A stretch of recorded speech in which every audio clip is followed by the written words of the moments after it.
I now give the floor to the representative of the Russian Federation. Thank you, Madam President. At the outset, I wish to thank those countries who supported and co-sponsored this resolution. The vote which took place has exposed all of those for whom politicization of the humanitarian dossier is more important than assistance from the United Nations in the delivery of humanitarian assistance to vulnerable Ukrainians. We have heard today from some delegations, specifically the U.S.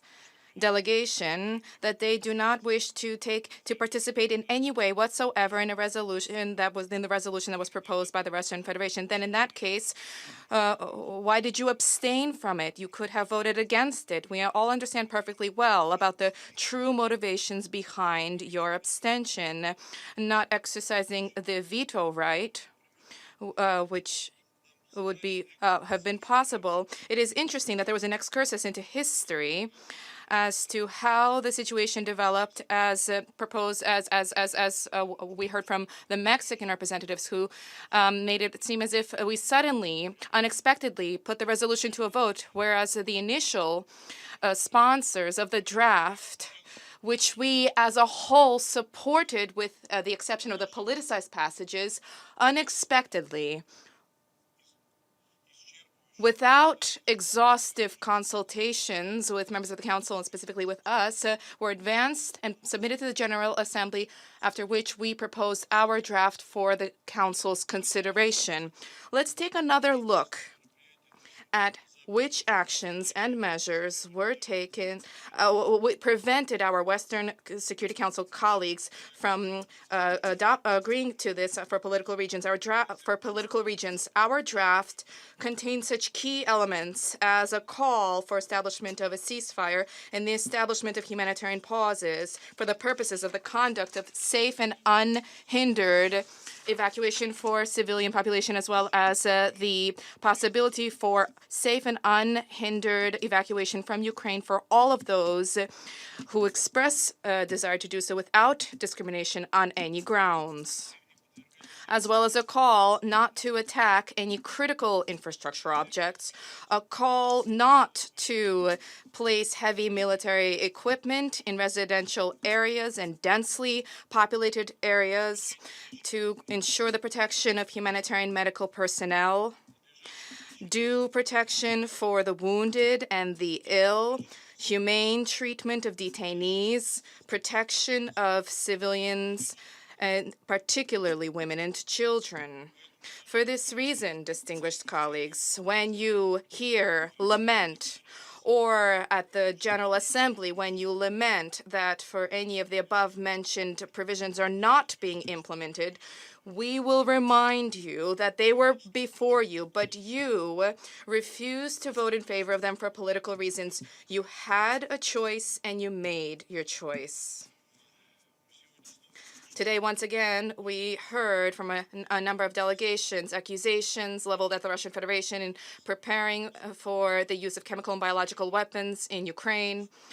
We again heard fakes, which repeatedly were repudiated by us, and these were edifying vis-a-vis what transpired in Mariupol with respect to the shelling that took place, with respect to the murder of people waiting in queues. I will not list all of this. We repeatedly spoke about this at length, but unfortunately, people choose not to listen or hear this. Turning it to biological and chemical weapons, I will take this opportunity to reiterate the following.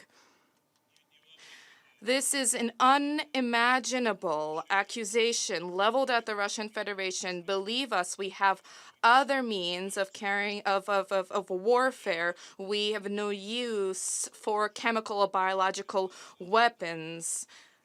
Accusing the Russian Federation like this is simply unworthy here at the Security Council, especially given the fact that such weapons were destroyed by us long ago.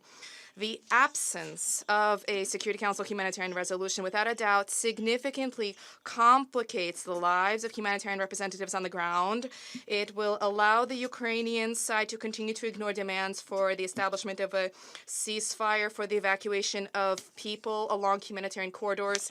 Kyiv will continue to use civilians as human shields, and contrary to international humanitarian law, Kyiv will continue to deploy heavy weaponry near hospitals and kindergartens.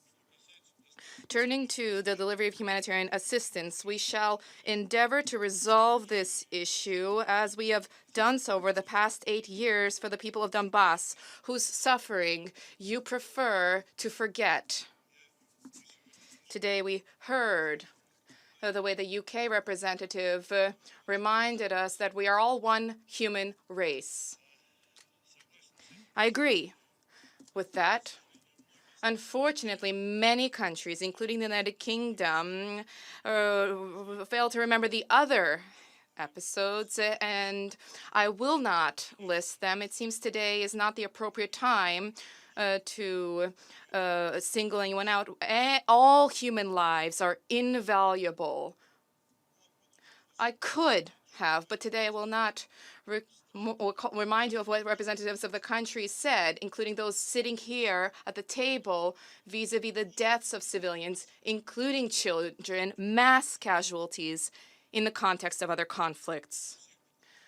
In all territories under the control of Russian military personnel, residents are already receiving basic necessities and foods, and we believe fully that as the special military operations objectives are met, the situation will continue to improve there.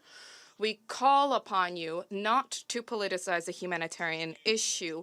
We regret the fact that the Security Council was not in a position to adopt a resolution that would have facilitated resolution of these issues. Nonetheless, we trust that we and those members of the international community who are genuinely interested in this will do everything possible to alleviate the humanitarian situation in Ukraine and to alleviate the plight of civilians. Thank you. I thank the representative of the Russian Federation for their statement.